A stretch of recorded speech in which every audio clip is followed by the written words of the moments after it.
Ganda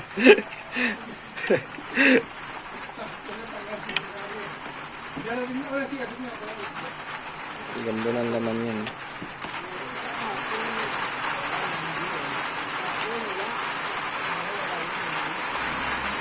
Sarap yung gulay niya pag medyo malutong pa. Kain na tayo mga katakaw. Tara mga katakaw, luto naman tayo ng beef pochero. Lagyan na natin tong tangkay ng celery, sibuyas sa bawang.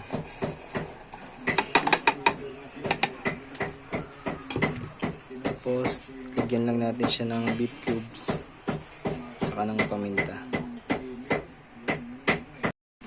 Tapos lagyan na natin siya ng tubig. Papakuluan na natin sa pressure cooker para mabilis.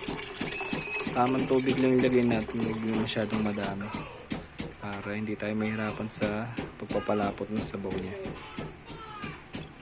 Ayan, okay na yun. Tama lang dun sa laman.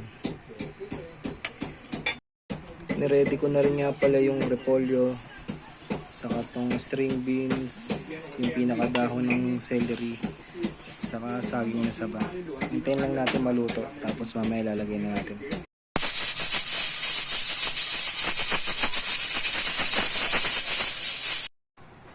Yan, okay na siya mga tao. Lagyan na natin tong pork and beans. Mga 400 yan.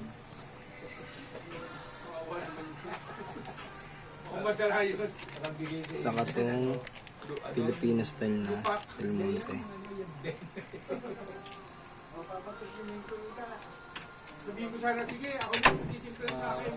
Sarap asin veggie glass rito mo.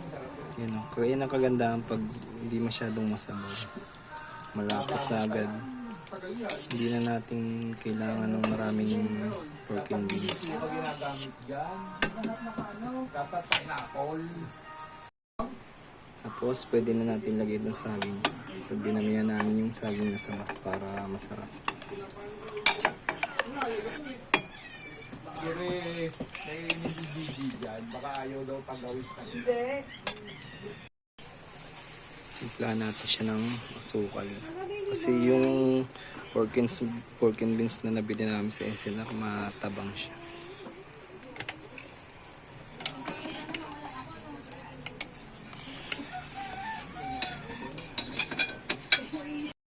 Nakulo-kulo na siya. Lagyan na natin itong string beans. Mabilis naman maluto yung saging kasi mahinog na siya. Ayan, okay na siya. Lagyan na natin itong repolyo. Wala. Ako pala.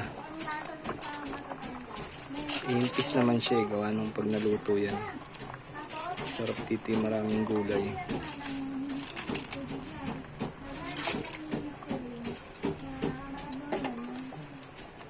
Tapos lalagay ko tong dahon ng celery sa ibabaw. Sarap kasi yun yung medyo hilaw pa siya.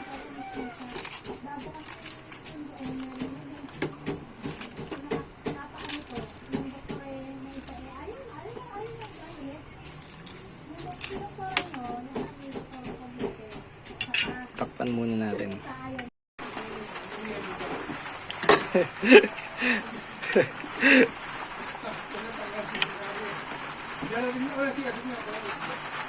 Ganda ng laman yan.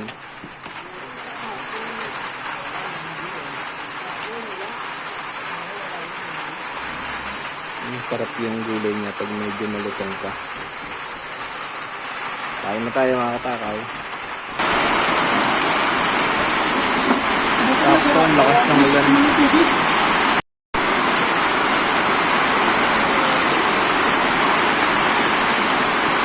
Try na natin. Lakas ng ulan.